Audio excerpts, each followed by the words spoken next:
এনভায়রনমেন্টের কি অবস্থা, আপনার স্টোরেজ কতটুকু আছে, মনিটরিং আপনি কিভাবে করতে পারবেন, আপনার সার্ভিলেন্সেস কিভাবে হবে আপনার টোটাল জায়গাটাতে, আপনার ম্যানেজমেন্ট করতে পারবেন কি, আপনি একটা ক্লাউডে আপলোড করলেন এরপরে আপনার ম্যান পাওয়ার নিয়ে আপনি ম্যানেজমেন্ট করতে পারছেন না, সেরকম না। আপনার হচ্ছে ম্যানেজমেন্টে দেখতে হবে, আপনার সার্ভিস লেভেল এগ্রিমেন্ট গুলো কি আসবে এবং টোটাল অপারেশনাল প্রসেসটা কি হবে। বাটার দোকান আপনার হচ্ছে আপগ্রেড করছে ক্লাউডে, আপনি ইয়ে করছেন, এই অর্ডার করছেন, জিনিসপত্র যাচ্ছে না, আপনার অপারেশনাল প্রসেস ঠিক নেই, সবকিছু আপনি ঢাকা থেকে যদি আপনার হচ্ছে বাটার সাপ্লাই দিতে চান সেন্ট্রাল ডিপোজিট থেকে, তাহলে আপনার হচ্ছে বাটার ক্লাউডে মাইগ্রেশনটা খুব বেশি ফ্রুটফুল হবে না। কারণ আপনি সিলেটে স্যান্ডেল কিনবেন এক জোড়া 140 টাকার, তার যদি আমি চাই আপনার হচ্ছে ডেলিভারি চার্জ 100 টাকা চাই 240, তখন মানুষ এটাকে নিবে না। তাহলে আপনাকে এই অপারেশনাল স্ট্র্যাটেজি গুলো ঠিক করতে হবে, প্রসেস গুলোকে ঠিক করতে হবে। তারপর আপনাকে ফিনান্সিয়াল কনসিডারেশন নিতে হবে, যে আমি যে টোটাল এই সিস্টেমটা, আমার একটা ক্লাউড বেস সিস্টেম তৈরি করতে গেলে সেটার জন্য নতুন ধরনের সেটআপ ক্রিয়েট করতে হবে। এতদিন আমার একটা হচ্ছে যে 8 পাস বা এসএসসি পাস একটা আপনার হচ্ছে সেলসম্যান দিয়ে আমি শুয়ের আপনার হচ্ছে যে আউটলেট চালিয়েছি, কিন্তু আমার যখন আমি ক্লাউড বেস একটা অ্যাপ্লিকেশন চালাবো তখন আমার সেটা আপনার হচ্ছে যে সেখানে ম্যান পাওয়ার গুলো ডিফারেন্ট হবে, স্যালারি ডিফারেন্ট হবে, তো সব ফিনান্সিয়াল কনসিডারেশন গুলো আপনাকে নিতে হবে। এখানে আপনাদের কি ধরনের রিস্ক হতে পারে, এখন এমন একটা হতে পারে যেমন বিশেষ করে শু মানুষ দেখে কিনতে চায়, আবার অনেক কিছু আছে যেগুলো আপনার হচ্ছে আমাদের ক্লদিংস আমরা দেখে কিনতে চাই, আমরা কমফোর্টেবল কিনা, আমরা একটু ট্রায়াল দিয়ে নিতে চাই। সো সেই ক্ষেত্রে আপনাকে এগুলো কনসিডার করতে হবে যে আপনার বিজনেসটা ঠিক মতো চলবে কিনা। And then you need to consider about the security, এখানে আপনার হ্যাকিং থাকবে কিনা, সিকিউরিটির পর আপনাকে কমপ্লায়েন্স কিরকম আসবে সেটা চিন্তা করতে হবে, এবং আপনার হচ্ছে যে লাইসেন্সিং, এই আপনার যদি আপনার ট্রেডিশনাল বিজনেসের একটা লাইসেন্স আছে, এটাতে আপনার যখন আপনি ক্লাউড বিজনেসে যাবেন বা ক্লাউডে চলে যাবেন তখন আপনার জন্য অন্য কোনো লাইসেন্সিং লাগবে কিনা এবং সেই লাইসেন্সিংটা কতটা ইজি, এইগুলো আপনাকে প্রথমে এগুলোর জন্য ইনভেন্টরি করতে হবে বা ইভ্যালুয়েশন ক্রিয়েট করতে হবে। যে এগুলো ইভ্যালুয়েশন করে যদি আপনার মনে হয় স্যাটিসফ্যাক্টরি এবং আপনার এটা যদি আপনার হচ্ছে যে ফিজিবল ফর মাইগ্রেশন, ফিজিবল যদি মাইগ্রেশনের জন্য হয়, then you can move for the next step, migration strategy. এবার আপনি কিভাবে মাইগ্রেট করবেন এর জন্য স্ট্র্যাটেজি ঠিক করবেন। Based on the evaluation, a migration strategy is drawn. A hot plug strategy is used where the application and their data and interfaces dependencies are isolated, and these applications can be operationalized all at once. তাহলে আপনাকে কি করতে হবে, isolate করতে হবে কি, আপনার application data এবং ইন্টারফেসের ডিপেন্ডেন্ট গুলো, এগুলো আমরা সবগুলোকে আপনার হচ্ছে আইসোলেটেড করতে হবে, এবং এখানে আপনার যে অপারেশনাল কিভাবে হবে অ্যাট ওয়ান্স, এবং এগুলো আইসোলেটেড করে যখন আপনি এটাকে আপনার হচ্ছে মানে লঞ্চ করবেন তখন যাতে তারা আপনার কি করে, তারা অপারেশনাল হয় অ্যাট এ টাইম, সেটা আপনাকে এনশিওর করতে হবে।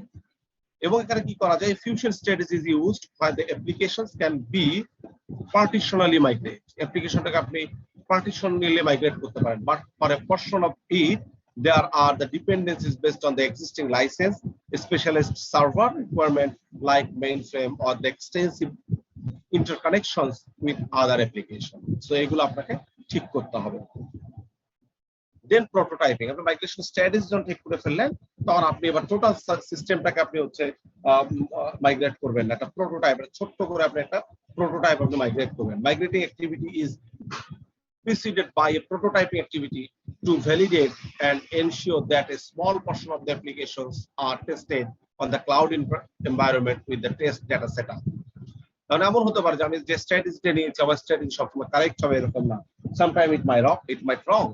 সো ফর দ্যাট কেস আমাদেরকে একটা ছোট্ট প্রোটোটাইপিং করতে হবে, একেবারে একটা মিমিক্রি আমাদের হচ্ছে প্রোটোটাইপিং করতে হবে। প্রোটোটাইপিং করলে আমরা এটা টেস্ট করতে পারি টেস্ট ডাটার জন্য, সেখানে আমরা অ্যাটাক করে দেখতে পারি যে আমার সাইবার সিকিউরিটি ঠিক আছে কিনা, সেখানে আমি রোবাস্টেস টেস্ট করতে পারি যে অনেক ডাটা আমার এখানে ডিজায়ার হচ্ছে যে আমার 100 ক্লায়েন্ট একবারে ঢুকতে পারবে, আমি 100 ক্লায়েন্ট পর্যন্ত গিয়ে দেখতে পারি যেটা আমার ব্রেকডাউন করে কিনা। যত ধরনের আপনার হচ্ছে টেস্টিং আছে সেই টেস্ট গুলো আমি প্রোটোটাইপিং এর উপরে করতে পারি। এরপর করতে হবে কি, প্রভিশনিং করতে হবে। Pre-migration optimization identifies and implement. Cloud servers are provisioned for all the identified environment, necessary platform software and the applications are deployed. এটা আপনার প্রভিশনিং, এবার আপনি যা করতে চান সেটা আপনার হচ্ছে প্রি মাইগ্রেশন হিসাবে আপনি এইগুলো আপনার হচ্ছে যে সফটওয়্যার গুলো আপনার হচ্ছে যে প্ল্যাটফর্ম, আপনার সার্ভার, সবকিছুগুলো আপনার হচ্ছে যে নতুন এনভায়রনমেন্টের ক্ষেত্রে আপনার সাইজিং করা, এবং আপনার এখানে হচ্ছে যে ডেটাবেস এবং ফাইলস গুলো আপনার হচ্ছে রেপ্লিকেটেড করে আপনি এখানে কাজ করতে পারেন। আচ্ছা, all internal and external integration points are probably configured. Web services, batch job, and the operation and management software are set up in the new environment. তাহলে আপনি এখানে ওয়েব সার্ভিস, ব্যাচ জব এবং অপারেশন এন্ড ম্যানেজমেন্ট সমস্ত কিছু আপনি নতুন এনভায়রনমেন্টে আপনি সেট করে ফেললেন। That is called the provisioning. এরপরে কি আসবে আপনার হচ্ছে টেস্টিং। এই যে প্রভিশনিং করলে আপনার কি হলো, একটা মাইগ্রেশন হয়ে গেল। একটা মাইগ্রেশন হয়ে গেল, মাইগ্রেশন হয়ে যাওয়ার পর আপনি টেস্ট করবেন হচ্ছে post migration test. Post migration test আপনার হচ্ছে কন্ডাক্ট করে আমরা ট্রায়াল বেসিস, যেটা বলি যে আমরা কিছুদিন পুরো সিস্টেমটাকে আমরা হচ্ছে ট্রায়াল বেসিসে চালাই। ট্রায়াল বেসিসে চালালে কি করবে, test are conducted to ensure that the migration has been successful. Performance and load test করা যেতে পারে, failure test, recovery test, fail করলে আমি রিকভার করতে পারি কিনা সেগুলো, এবং স্কেল আউট টেস্টিং, যেটা যে পরিমাণ আমি স্কেল করছি তার চেয়ে আমি বড় ডাটা নিয়ে আমি দেখতে পারি যে scale out testings are conducted against the expected traffic load and resource utilisation level. তাহলে এই টেস্টিংটা হচ্ছে আমার পোস্ট মাইগ্রেশন সিস্টেম। আর প্রি মাইগ্রেশন সিস্টেম হচ্ছে আমার ইভ্যালুয়েশন, তারপর হচ্ছে যে আপনার মাইগ্রেশন স্ট্র্যাটেজি ঠিক করা, প্রোটোটাইপিং এবং প্রভিশনিং। এগুলো হচ্ছে আমরা জাস্ট হচ্ছে প্রি মাইগ্রেশন। মাইগ্রেশন হয়ে যাবে, মাইগ্রেশন হয়ে যাওয়ার পরে we will make a test and testing করে আমরা এখানে দেখবো যে আমাদের এই ডাটাগুলো এটা হচ্ছে কিনা। যদি আমাদের টেস্টিং আমাদের সাকসেসফুল হয় তাহলে এটা আমরা অফিশিয়ালি বা আমাদের ফরমালি আমরা লঞ্চ করবো অ্যাজ দ্য ক্লাউড সার্ভিস।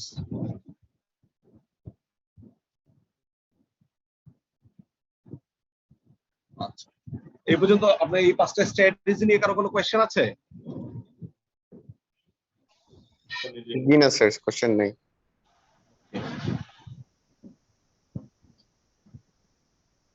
দেন এখন আমাদের হচ্ছে যে এই প্রসেস কি কি হবে ক্লাউড মাইগ্রেশনের ক্ষেত্রে, আপনার হচ্ছে কি কি প্রসেস আমরা ইউজ করতে পারি।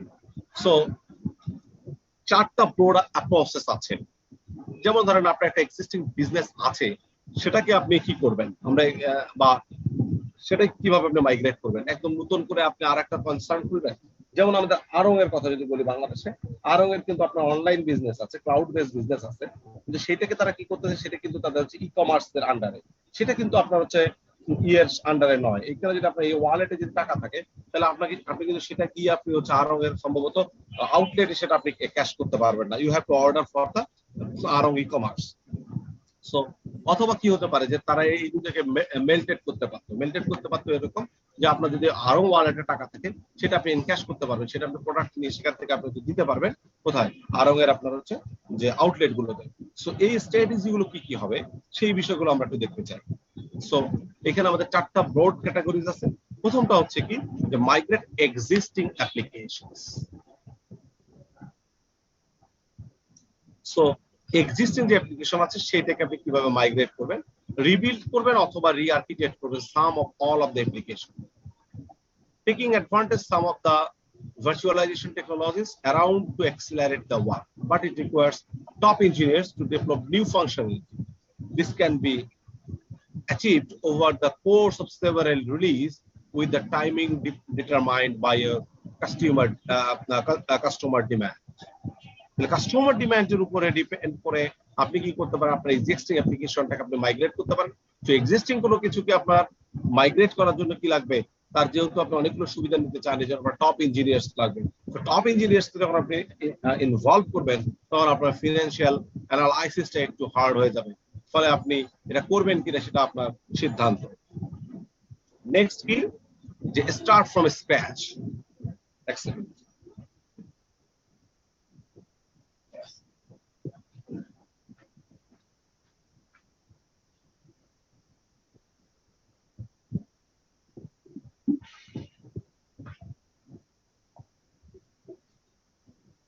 স্টার্ট ফ্রম স্ক্র্যাচ এটা হচ্ছে যে আপনি এখানে যে কাস্টমারের চয়েস সম্বন্ধে কনফিউশন থাকতে পারেন, যে এই আপনার হচ্ছে যে হাই এন্ড স্যালারির ইঞ্জিনিয়ারকে আপনি করবেন কিনা, এইগুলোর ক্ষেত্রে আপনি বাদ দিয়ে আপনি কি করতে পারেন, একদম নতুন থেকে শুরু করতে পারেন। যেমন এটা আমি একটা উদাহরণ দেই যে আপনার একটা পুরানা বাড়ি আছে, এই পুরানা বাড়িটাতে আপনার হচ্ছে যে অনেক ভেন্টিলেশন ইত্যাদি ইত্যাদি আছে, এই জায়গাটা আপনি হচ্ছে এসি লাগাবেন বা এটাকে নতুন স্থাপত্যে নিয়ে যাবেন, তখন কি করতে হবে, খুব বড় আর্কিটেকচার দিয়ে আপনাকে ডিজাইন করতে হবে যে ভাই এটা ভেঙে পড়বে কিনা, একটু দেখেন আমার বাসাটা রেনোভেট করা।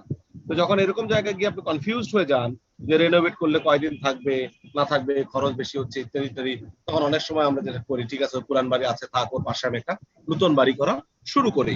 ঠিক তেমনি আপনার পুরো বিজনেসের পুরো আপনি ইনফ্রাস্ট্রাকচার গুলোকে আপনি নতুন ক্লাউডে আপনি মাইগ্রেট করবেন, এটা যদি কনফিউজড হয়ে যান তাহলে আপনি কি করতে পারেন, আপনি হচ্ছে ওইরকম আর একটা প্যারালাল যেমন আপনার তৈরি করেছে যে আরং, যেটা আপনার আউটলেট আছে আপনার এখানে কি করতেছে, আরঙের জন্য আপনার আলাদা ই কমার্স সাইট, ওরা আরঙের একটা অ্যাপ তৈরি করেছে। আগে কিন্তু আরঙের আপনার হচ্ছে যে এমনি ওয়েবসাইটে দেখা যেত, কিন্তু এখন আপনার হচ্ছে পুরো ই কমার্সের জন্য আপনার একদম সাইট তৈরি করছে এবং এটা আপনার ক্লাউডে এটা হোস্ট করা আছে। তো এইরকম ক্ষেত্রে হচ্ছে যে আপনার এই যদি আপনি কনফিউজ থাকেন যে আসলে আমার এটা মাইগ্রেট হবে কিনা, কাস্টমার ডিমান্ডকে মিট করতে পারবে কিনা, এটা আমি ইঞ্জিনিয়ারদের সাথে টাই আপ করতে পারবো কিনা, রিবিল্ড করাটা কতটুকু ইজি হবে, এই ক্ষেত্রে ইজিয়ার হচ্ছে যে আপনার স্টার্ট করা স্ক্র্যাচ থেকে। Many of the R&D decision will be different now, and with some of them sophisticated development environment, one can achieve more even with a small focused working team. So আপনি এরকম একটা scratch থেকে শুরু করতে পারেন ছোট একটা ওয়ার্কিং টিম দিয়ে। স্যার, বলেন। বিষয়টা হচ্ছে কি যে আপনি স্টার্ট ফ্রম ক্র্যাশ মানে শুরু করার ক্ষেত্রে আমি কিন্তু একটু কনফিউজ হলাম। স্ক্র্যাচ আমার একটা অর্গানাইজেশন আছে, এক্সিস্টিং আছে, আমি ওটাকে করতে চাচ্ছি ক্লাউড বেস। এখানে স্টার্ট ফ্রম ক্র্যাশটা আবার একটু আমাকে একটু বলবেন, আমি ক্লিয়ার না। ঠিক আছে, ধরেন যে আপনার একটা রিটেল শপ আছে, আমার একটা টপ 10, জাস্ট লাইক টপ 10। আপনার একটা রিটেল শপ আছে, আপনি ধরেন যে আপনার রিটেল শপ আছে, আপনি এখানে চাল ডাল মশলা বিক্রি করেন, ঠিক আছে। এখন এইটার জন্য আপনার একটা এক্সিস্টিং সিস্টেম আছে, যেমন টেলিফোনে অর্ডার করে মানুষ, ওকে, টেলিফোনে অর্ডার করে, আপনি পাড়াতে মানুষজন টেলিফোন অর্ডার করলে আপনি তাদেরকে আপনি খাবার টাবার পৌঁছায় দেন।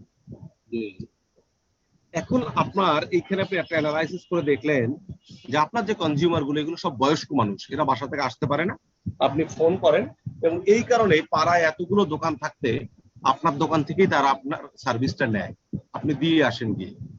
এই জন্য তো এখন আপনি চিন্তা করতেছেন যে এইটা আমি আর টেলিফোনে রাখবো না, এটা আমি ক্লাউডে নিয়ে যাব, ক্লাউডে নিয়ে যাব, অ্যাপ দিয়ে দিব, অ্যাপে অর্ডার করবে আমার আগের মতো। আমার এখন দোকানটা আমি টোটালটাই আপনার কি করবো, অ্যাপ নির্ভর করবো, অ্যাপে যখন অর্ডার আসবে সারাদিনের অর্ডার গুলো আমি আপনার হচ্ছে টাইম ফিক্স করে আমি সাপ্লাই করবো।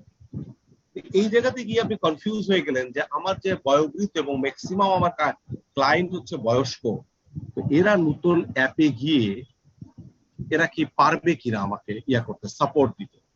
আচ্ছা, এরা অ্যাপে সাপোর্ট, এরা আমার কাছ থেকে সাপোর্ট নিতে পারবে কিনা, এটা একটা কনফিউশন। আবার আপনি চাচ্ছেন যে আপনার অ্যাপটাতে যেন বিল্ট ইন একটা আপনার হচ্ছে ভয়েস ওভার ইন্টারনেট প্রোটোকল থাকে। তো এই সমস্ত করতে গিয়ে দেখলেন যে আপনি একটা পর্যায়ে কনফিউজ হয়ে গেলেন যে ভয়েস ওভার ইন্টারনেট প্রোটোকলটা নিয়ে আসতে গেলে আমাকে টপ ইঞ্জিনিয়ার নিয়ে আসতে হচ্ছে, আবার হচ্ছে যে আমার অ্যাপ তারা ব্যবহার করতে পারবে কিনা।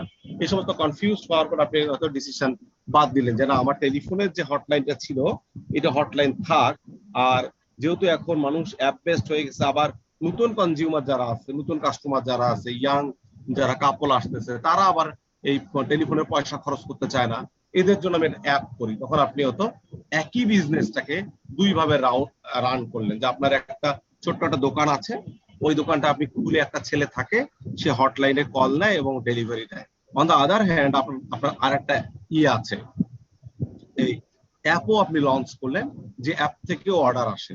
তাহলে এই যে আপনি আলাদা করে অ্যাপ দিয়ে শুরু করলেন, that is the start from scratch.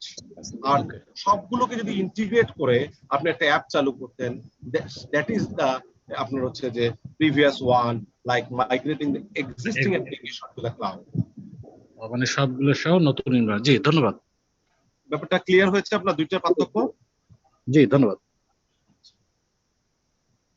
দেন হচ্ছে আপনি এবার কি করতে পারেন, আপনি সেপারেট কোম্পানি খুলতে পারেন, যে আমি সেপারেট কোম্পানি খুলবো, আমার যে আগের দোকান আছে বিসমিল্লাহ হার্ডওয়্যার থাকবে, আর এখন আমি নতুন একটা দোকান খুলবো যে আপনার হচ্ছে যে হোম সলিউশন, এরকম নামে আর একটা কোম্পানি খুলে বসবো। এতে কেন আপনি কোম্পানি খুলবেন, এখানে আপনার ট্যাক্স হলিডের ব্যাপার আছে কিছু, এগুলো থাকে। One may want to create a whole new company with a separate brand, management and sales. যেমন আমাদের বাংলাদেশে দেখেন ওয়ালটন এবং মিনিস্টার দুইটাই কিন্তু ওয়ালটন গ্রুপের, এটা জানেন? জি জি। কিন্তু তারা কিন্তু আলাদা আলাদা ব্র্যান্ড খুলে বসছে। সো তারা এমন চিন্তা করতে পারে যে আমরা ই কমার্সটাকে আমরা একদম আলাদা করে ফেলবো, যেমন আরং এর ই কমার্সটা একদম আলাদা সেপারেট কোম্পানি, আর আউটলেট গুলো আলাদা কোম্পানি। একটা আউটলেট থেকে আপনি নিয়ে এক্সচেঞ্জ করতে পারবেন আর একটা আউটলেটে, বাট ই কমার্স থেকে আপনি এক্সচেঞ্জ করতে পারবেন না কোনো আউটলেটে, যদিও আরং দুটোই Aarong. So one may want to create a whole new company with separate brand, management and sale. The investment and the internet protocol may come from the existing company, but many of the conflict disappear once a newborn in cloud company is established. The separate company may even be a subsidiary of the existing company. What is important in that the new company can act, operate, and behave like a cloud-based startup. So আপনি cloud base startup হিসেবে পেতে পারেন, কারণ startup world over the world স্টার্টআপকে আপনার হচ্ছে feeding করতেছে গভর্নমেন্টরা, spoon feeding করতেছে, এখানে অনেক সুযোগ সুবিধা দিচ্ছে। যেমন আপনার হচ্ছে যে আপনি আজকে বাটায় ঢুকে দেখবেন যে বাটার আপনার ক্লাউড বেস যে কোম্পানি অনলাইন, সেখানে 10% ডিসকাউন্ট আছে, কিন্তু আপনি আউটলেটে ঢুকেন আপনার বাসার সামনে, ওইটাতে 10% ডিসকাউন্ট তারা দিচ্ছে না, তারা দিচ্ছে না, এবং ওটা তারা আলাদা অপারেট করতেছে। আপনার বলতেছে যে বাটা অনলাইন, বাটা অনলাইন, এটা বাটা অনলাইন, সেটা হচ্ছে আলাদা, মানে আলাদা সাবসিডিয়ারি। তো এইভাবে আপনি সেপারেট কোম্পানি খুলতে পারেন। আবার কি করতে পারেন, যে আপনার বিজনেস ঠিকঠাক করার জন্য আপনি কি করতে পারেন, buy an existing cloud vendor, যেটা এখন অহরহই পৃথিবীতে হচ্ছে, যে বিভিন্ন আপনার হচ্ছে আপনার বিজনেসের জন্য হুমকি, আপনি আর একজনের একটা ক্লাউডকে কিনে ফেলতেছেন। দেখবেন ফেসবুকের মধ্যে একটা সুন্দর তরমুজের অ্যাড দেয়, যে এক লোক বিক্রি করতেছে যে আপনার 50 টাকা তরমুজ আর 40 টাকায়, 40 টাকা বিক্রি করতেছে, তখন তার বেশি বিক্রি হচ্ছে জন্য যে 50 টাকা শেষ ছিল, সে হচ্ছে 30 টাকায় আপনার বিক্রি শুরু করছে। টাকা সাইনবোর্ড লাগায়, তখন 40 টাকার দোকানদার কি করে, তার যে কটা তরমুজ ছিল সব কটা 30 টাকা দরে কিনে নেয়, নিয়ে কি করলো, এবার যদি তার একক মার্কেট, ফর দ্যাট রিজনস সে এবারে কি করলো, সব তরমুজের দাম বাড়ায় 60 টাকা করে দিল। সো এরকম হয়। যেমন আপনার ইনস্টাগ্রামকে আপনার কিনে নিয়েছে কে, ফেসবুক। সো এরকম ধর ক্লাউড বেস কিছু কোম্পানি ভেন্ডর থাকলে আপনার হচ্ছে যে তারা কি করে, তারা আপনার হচ্ছে কিনে ফেলে। তো for a large established vendor buying a cloud base competitor achieves two things. Firstly, it removes a competitor, and secondly, it's enable the vendor to hide the ground running in the cloud space. The risk of the course is that the innovation, drive, and operational approaches of the cloud-based company are destroyed as it's merged to the larger acquirers.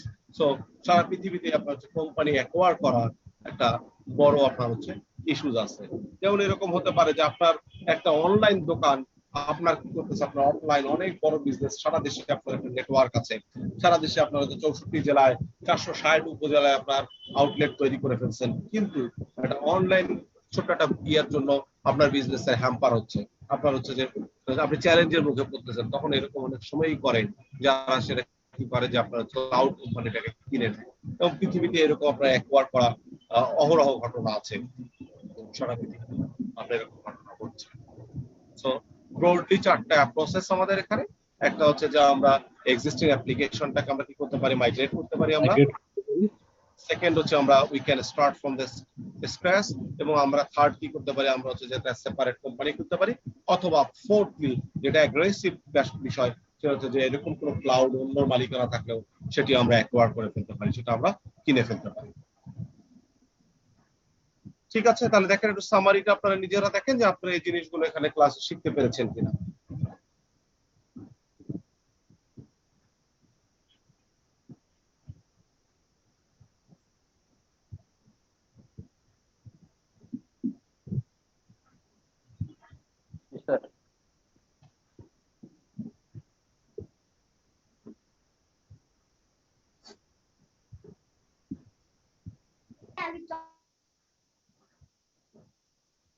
Sir, hello, বলেন বলেন, একটু loudly বলেন। Sir আমাদের ওই যে presentation যেটা submit করতে হবে, ওটার জন্য স্যার আমাদের অপশন দরকার, ওই যে আপনার ক্লাসরুমে প্রজেক্টের প্রেজেন্টেশনটা দিয়ে দিচ্ছি এখনই। জি, থ্যাংক ইউ স্যার। আপনারা একটু স্লাইডটা দেখেন, যেখানে কোনো কোয়েশ্চেন আছে কিনা আমি আপনাদেরকে দিয়ে দিচ্ছি।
বাস্তবই তো জীবন রে।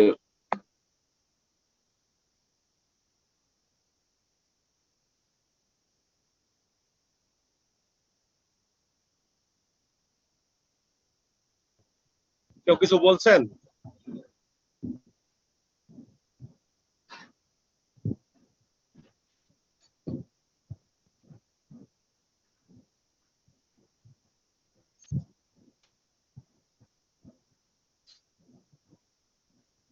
আপনারা নেক্সট 16 তারিখ আপনাদের দুই গ্রুপেরই আমি কুইজ নিব। 11টাতেই দুই গ্রুপেরই নেক্সট 16 তারিখ শনিবার। যে সিলেবাস কতটুকু থাকবে আমাদের কুইজে? সিলেবাস হচ্ছে slide 1 and slide 3 MCQ type question.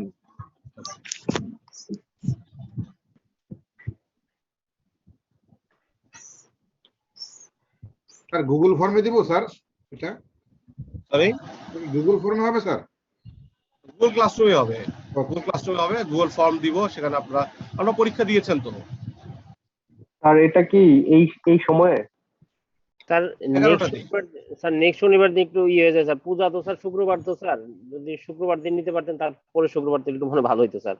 না, তাহলে আপনাদেরকে আগে পরীক্ষা দিতে হবে। তাহলে আপনারা পূজার জন্য কালকে আপনারা বলছেন গ্রুপ বললো যে 11 তারিখ থেকে 15 তারিখ স্যার, এই জন্য 16 তারিখ নিতে চাইলাম। তাহলে এর মধ্যে শনিবারের 16 তারিখে হলে হয় স্যার, সমস্যা নেই। তাহলে একটা কাজ করেন না, টাইমটা কি এই টাইমে স্যার একটু সন্ধ্যার পরে নেওয়া যায়? তাহলে আপনারা কাজ করেন 12 তারিখ রাতে দেন।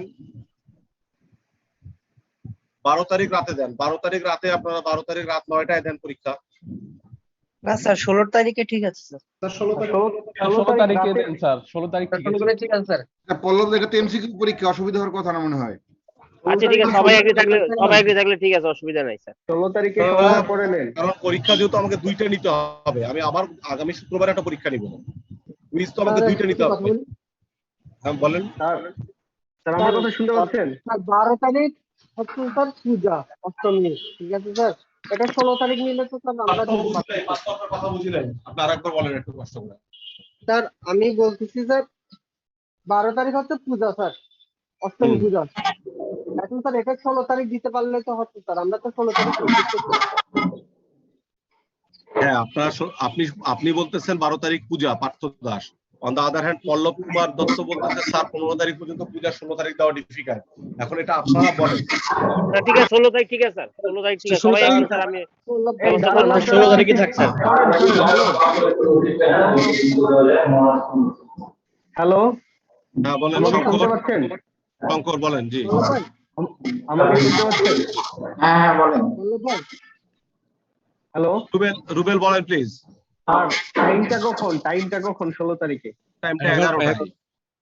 আর এটা কি সন্ধ্যার পরে নেওয়া যায় কিনা? আমার তো স্যার শনিবার অফিস থাকে, এই জন্য বলতেছি। আচ্ছা, আপনারা আমাকে একটু বলেন তো, আজকে হচ্ছে কত? আজকে হচ্ছে 10, তাই তো? 9 তারিখ। আজকে 9 তারিখ। আপনারা 11 তারিখ রাতে পরীক্ষা দিতে পারেন এমসিকিউ। 11 তারিখ দিতে পারেন রাতে? আমি পরীক্ষা রাতে নেওয়ার পক্ষে, কারণ যেহেতু স্যাটারডে আমরা 16 তারিখ দিব স্যার। 16 তারিখে রাত্রে দেন।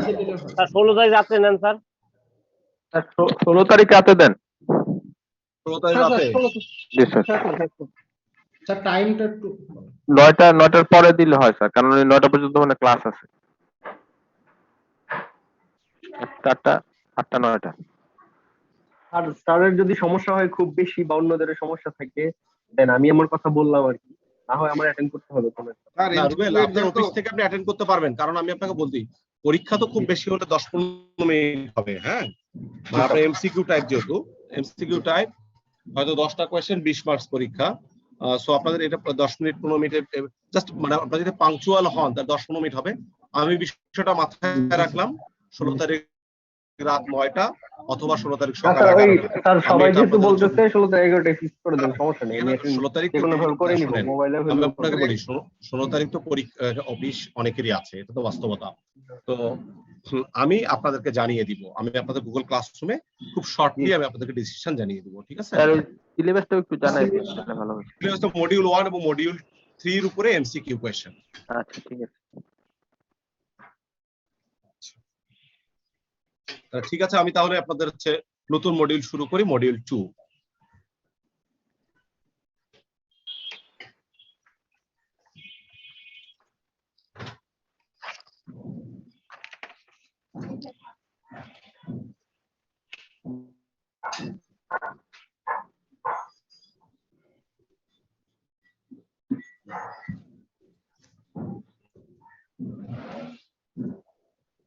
আচ্ছা, এখানে আমাদের হচ্ছে যে how we can develop hour cloud application, cloud অ্যাপ্লিকেশনের ডেভেলপমেন্ট গুলো কিভাবে হয় সেই বিষয়গুলো নিয়ে আমরা কথা বলবো।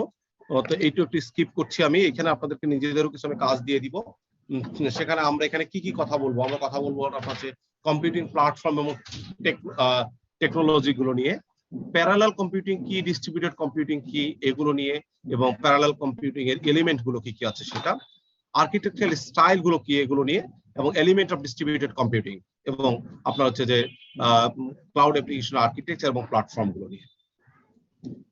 সো এইটা আমরা কি জানতে পারবো সেটা, এটা আমি আপনার হচ্ছে যে অবজেক্টিভস গুলো আমি একটু বাদ দিলাম, এগুলো আপনারা একটু দেখে নেবেন অবজেক্টিভস গুলো, যেহেতু আমাদের একটু সময় কম। আমরা ক্লাস পাবো আজকের পরে আর 3টা, এর মধ্যে আমাদের 2টা পরীক্ষা নিতে হবে। তো পরীক্ষাগুলোর জন্য আমাদের সময় কিছু যাবে। আমরা অলরেডি ডিসকাস করেছি যেটা, সেটা হচ্ছে যে আমাদের ক্লাউডকে অ্যাচিভ করবার জন্য আমাদের 3টা মেজর মাইলস্টোনকে আমরা হচ্ছে কি ওভারকাম করে আসছি। এই 3টা মাইলস্টোনকে আমরা রিচ করার পরেই আমরা ক্লাউডে এসেছি। এই 3টা মাইলস্টোনকে বাদ দিয়ে কিন্তু আমাদের ক্লাউড চিন্তা করার জায়গা নেই। সেগুলোর মধ্যে একটা হচ্ছে আপনার main frame, another is the cluster computing, and from cluster computing থেকে আমরা গ্রিড কম্পিউটিং এ গেছি, এবং সেখান থেকে আমরা কি করছি, সেখান থেকে আমরা হচ্ছে যে ক্লাউডে আসছে। এক সেকেন্ড,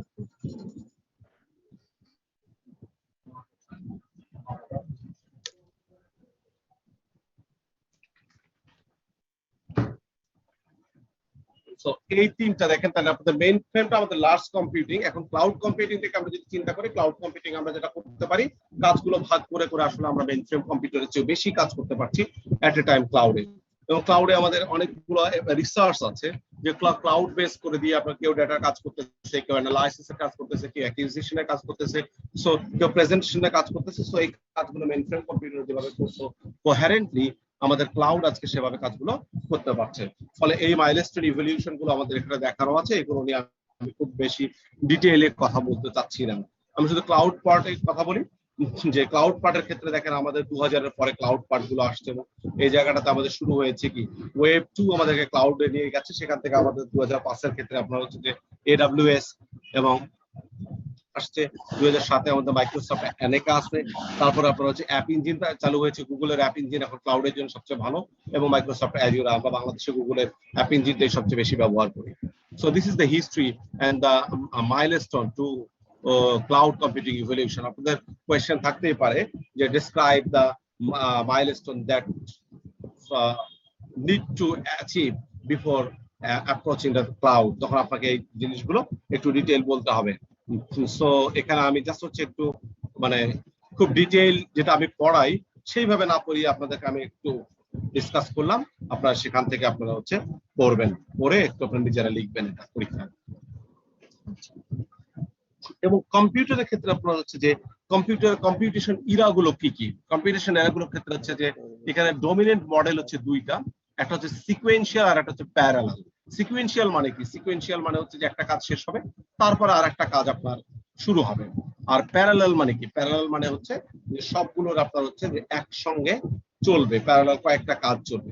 তো এই যে কম্পিউটিং ইরাগুলো আমাদের প্রত্যেকটার ক্ষেত্রে আপনার যে 4টা করে কম্পোনেন্ট আছে। একটা হচ্ছে আর্কিটেকচার, প্রথম আপনার হচ্ছে আর্কিটেকচার তৈরি করা, তারপর হচ্ছে কম্পাইলার তৈরি করা, তারপর অ্যাপ্লিকেশন তৈরি করা, এবং তারপর হচ্ছে প্রবলেম সলভিং এনভায়রনমেন্ট ক্রিয়েট করা। তো আমরা গ্রাফ থেকে দেখতেছি, এখানে 2টা থেকে দেখাচ্ছে যে 1940s এ আপনার সিকোয়েন্সিয়াল কম্পিউটার আর্কিটেকচার তৈরি হয়েছে 1940s এ, এবং তারপরে তাদের কম্পাইলার ডেভেলপ হয়েছে, তারপরে আপনার হচ্ছে যে অ্যাপ্লিকেশন তৈরি হয়েছে, এবং প্রবলেম সলভিং আপনার এনভায়রনমেন্ট ক্রিয়েট হয়েছে। অন দ্য আদার হ্যান্ড আমাদের 1950s এর দিকে গিয়ে আমাদের কি তৈরি হয়েছে, আপনার আর্কিটেকচার তৈরি হওয়ার পরে তখন সেখান থেকে আমরা কি তৈরি করছি, সেখান থেকে আমরা তার হচ্ছে কম্পাইলার গুলো তৈরি করছি, অ্যাপ্লিকেশন তৈরি করছি এবং আপনার হচ্ছে প্রবলেম সলভিং এনভায়রনমেন্ট এবং এটা চলছে, এখন পর্যন্ত চলছে। যদিও সিকোয়েন্সিয়াল কম্পিউটার 2020 পর্যন্ত এসে আস্তে আস্তে এটা খুব থেমে যাচ্ছে, বা আমাদের প্যারালাল কম্পিটিশনটা আপনার হচ্ছে এখনো রান করছে। So computing era started with the development of the hardware architecture. Normally hardware architecture দিয়ে তৈরি হয়, and which actually enable the creation of the system software, and particularly in the era of the compiler and the operating system, which support the management of such systems and the development of the application.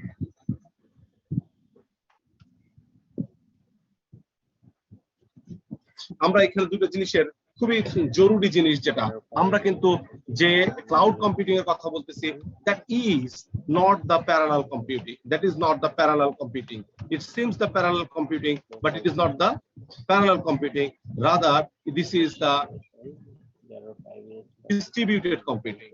That's why we need to know what is the difference between the parallel computing and the distributed computing. The term parallel computing and the distributed computing are often used interchangeably. এই দুটো খুবই close assemble, এই কারণে আমরা অনেক সময় হচ্ছে যে আমরা এটাকে ইন্টারচেঞ্জেবলি বলে ফেলি। যেমন একটা সময় দেখেন আপনার হচ্ছে যে হোন্ডা বলতে আমরা বুঝতাম Honda is a company, but বাংলাদেশে যখন মোটরসাইকেল লঞ্চ করে তখন আপনার হোন্ডা ব্র্যান্ড এত পপুলার ছিল যে যেটা আপনার হচ্ছে কি হয়ে গেছে, Honda is stand for the synonym of the motor bike. Even আমি গ্রামে এরকম বলাও শুনেছি যে বাজাজ কোম্পানির হোন্ডা কিনছে, আসলে কথাটা হচ্ছে যে বাজাজ কোম্পানির মোটরসাইকেল কিনছে। মোটরসাইকেলটা আপনার হচ্ছে হোন্ডার এর সঙ্গে মানুষ ইন্টারচেঞ্জেবলি ইউজ করে, এরকম আপনাদের হয়েছে কিনা আমি জানি না। এক্স্যাক্টলি হয়েছে। যেমন বিমান, বিমান কিন্তু একটা কোম্পানি, বিমান Bangladesh airlines, whereas US Bangla থেকে একজন ট্রাভেল করেও বলছে যে আমি বিমানে আসলাম, এবার খুলনা থেকে ঢাকায় আসছি বিমানে। যে কোন বিমানে আসছো, বলে ইউএস বাংলা।